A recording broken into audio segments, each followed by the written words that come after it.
लु हेर्नुहोस् गाइज, यो चाहिँ इटालियन गाला स्याउ हो। यो यसको लागि आज मल राख्नको लागि र पानी लगाउनको लागि पाली बनाएको। यो 1 वर्षको बिरुवा हो। अलि बेलुका भयो भिडियो गर्नलाई, कामले व्यस्त भएर। यो 1 वर्षको बिरुवा हो, लगाएको 1 वर्ष भयो। यसरी बनाएको छ पाला चाहिँ। अनि यसमा चाहिँ थोपा सिँचाइ छैन, यसमा चाहिँ डाइरेक्ट ल्याएर पानी हालिदिने हो। एकछिन बसेर धेरै रोपेको छैन, यही 15-16 बोट हो। यहाँ चाहिँ अरू माथि लेखमा रोपेको छ। इटालियन गाला स्याउ 1 वर्षको बिरुवा। हेर्नुहोस् यस्तो छ। लगभग यो वर्षमा 100% फल्छ भन्ने आश छ मेरो। यसरी पाला बनाइयो लक्क लाएर। अब यो गोलोभित्र मजाले, यो पालाको गोलोभित्र मजाले मल हालेर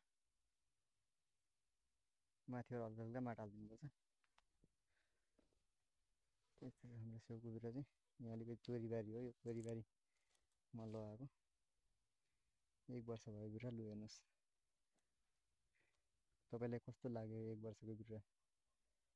यदि हजुरहरूलाई चाहिन्छ भने यो स्याउ फुजी स्याउको भेराइटी हो। यो हामी चाहिँ गाला भन्छौँ, चाइनिजहरूले चाहिँ फुजी भनेर राखेको, हुन त नाम एउटै हो। यो गाला स्याउ हो, फुजी भन्दा बेस्ट क्वालिटी हुन्छ यसको चाहिँ। यस्तो छ काम गराइ। यदि हजुरलाई लगाउने इच्छा छ भने मलाई कन्ट्याक्ट गर्न सक्नुहुन्छ। कमेन्टमा आएर कन्ट्याक्ट गर्नु होला, फोन नम्बर छोडिदिनु होला, म कल गरिदिन्छु। यो चाहिँ लगभग तपाईँको 1800देखि गएर माथि, म्याक्सिमम् 2200देखि गएर माथिको हाइटमा चाहिँ एकदम राम्रो क्वालिटी निस्किन्छ। यहाँ चाहिँ हाम्रो 2150 छ यो हाइट चाहिँ। माथि चाहिँ लेखमा चाहिँ छ 27, 26, 27 छ सयको आरारीमा। यस्तो स्याउ हालत।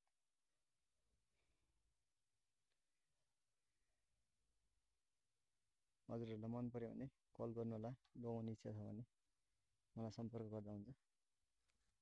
यही माघ 15 भित्र झर्दैछ बिरुवा, अर्डरको बिरुवा। हजुरहरूलाई पनि चाहियो भने मलाई सम्पर्क गर्दा हुन्छ।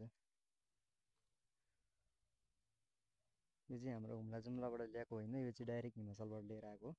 इटालीबाट सप्लाई गरेर हिमाचलमा चण्डीगढमा छोडिदिएर चण्डीगढबाट यहाँ नेपाल लिएर आएको। मैले चाहिँ 200 बोट लगाएको छु यो स्याउ चाहिँ। यदि हजुरलाई पनि चाहिन्छ भने मलाई सम्पर्क गर्नु होला। यो बिरुवा चाहिँ साइजको पाउँछ, 1 वर्षको, 2 वर्षको, 3 वर्षको। प्राइस पनि त्यही अनुसार हुन्छ। 3 वर्षको लगायो भने चाहिँ लगाएको वर्ष फल्छ, फल्ने सम्भावना धेरै हुन्छ। नेक्स्ट इयर 3 वर्षको लगाएर 1 वर्ष वेट गरेपछि एकदम दामी फल्छ 3 वर्षको चाहिँ। 2 वर्षकोलाई वेटै गर्नु पर्यो, 2 वर्ष नै। 1 वर्षकोलाई त झन् 3-4 वर्षै वेट गर्नुपर्ने हुन्छ। हजुरलाई छिटो मिठो चाहियो भने चाहिँ प्राइस चाहिँ अलिक महँगो हुने हो प्रति पिसको। 3 वर्षको लगाउँदा चाहिँ राम्रो हुन्छ, किनकि लगाएको अर्को वर्षमा लगानी उठाउने हिसाबले लगाउनु पर्छ।